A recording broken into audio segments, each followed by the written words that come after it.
तो लीजिए दोस्तों, जितने भी ट्रेनिंग स्टार खेसारी लाल यादव जी के फैन हैं उनके लिए कभी भी बहुत ही बड़ी खुशखबरी लेकर आ चुका है। बता दे रहे खास कर बस वीडियो में लास्ट तक बने तो आप सबके बीच में ट्रेनिंग स्टार खेसारी लाल यादव जी का इस साल का फर्स्ट बोलबम सॉन्ग का पोस्टर आ चुका है, जिस सॉन्ग का टाइटल दिया गया ड्राइवर अभी नया बा, जो कि काफी जबरदस्त और ब्लास्टिया सॉन्ग होने वाला है ट्रेनिंग स्टार खेसारी लाल यादव जी का। तो चलिए बात कीजिए इस सॉन्ग का किसने लिरिक्स दिए, तो बता दे कि इस सॉन्ग का लिरिक्स दिए अखिलेश कश्यप। तो आप लोग समझ सकते हैं यह कश्यप का होने वाला है आप सबके बीच में बोलबम सॉन्ग का पोस्टर, जो कि फर्स्ट बोलबम सॉन्ग होने वाला है ट्रेनिंग स्टार खेसारी लाल यादव जी का। और बात कीजिए म्यूजिक का, तो म्यूजिक दिए आर्या शर्मा। तो आप लोग समझ सकते हैं कितना मस्त और ब्लास्टिया सॉन्ग होने वाला है ट्रेनिंग स्टार खेसारी लाल यादव जी का इस साल का फर्स्ट बोलबम सॉन्ग। तो चलिए बात कीजिए इस सॉन्ग का किसने गाया है, तो बता दें कि इस सॉन्ग को गाया है ट्रेनिंग स्टार खेसारी लाल यादव जी और इस सॉन्ग को मिलके गए हैं खुशी का। तो आप लोग समझ सकते हैं कितना मस्त और ब्लास्टिया सॉन्ग होने वाला है ट्रेनिंग स्टार खेसारी लाल यादव जी का। यह बता दें कि 2025 का फर्स्ट सॉन्ग होने वाला है बोलबम song training star Khesari Lal Yadav ji का। तो चलिए बात कीजिए इस सॉन्ग में एक्टर और एक्ट्रेस से, बता दें कि इस सॉन्ग में एक्टर होने वाले हैं ट्रेनिंग स्टार खेसारी लाल यादव जी और एक्ट्रेस होने वाले हैं सुनीता सिंह, जो कि बहुत ही मस्त एक्ट्रेस होने वाला है ट्रेनिंग स्टार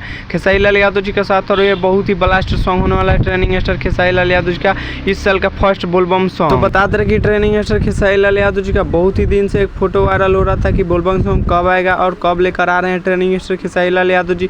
तो बता दे रहे फाइनली आ चुका है आप सबके बीच में, आज रिलीज हो जाएगा टीजर और कल सुबह आप सबके बीच में फुल वीडियो सॉन्ग रिलीज कर दिया जाएगा। और बता दे रहे कि किस यूट्यूब चैनल से रिलीज होगा, तो बता दे रहे कि अन्नपूर्णा फिल्म्स के यूट्यूब चैनल से आप सबके बीच में रिलीज आज हो जाएगा टीजर और कल सुबह रिलीज कर दिया जाएगा फुल वीडियो सॉन्ग आप सबके बीच में ट्रेनिंग स्टार खेसारी लाल यादव जी का। और बता दे कि एक बार आप लोग जरूर सुनेगा ट्रेनिंग स्टार खेसारी लाल यादव जी का इस साल का फर्स्ट बोलबम सॉन्ग। तो चलिए इस सॉन्ग को सुनने के लिए आप लोग इंतजार कीजिए, तब तक लिए मिलते हैं किसी नेक्स्ट वीडियो में। हमारे चैनल पे नहीं तो चैनल को सब्सक्राइब कर लीजिएगा और वीडियो को लाइक कर दीजिएगा और वीडियो को पूरा शेयर कर दीजिएगा कि ट्रेनिंग स्टार खेसारी लाल यादव जी का न्यू सॉन्ग आ रहा है। तब तक लिए जय भारत जय भोजपुरी।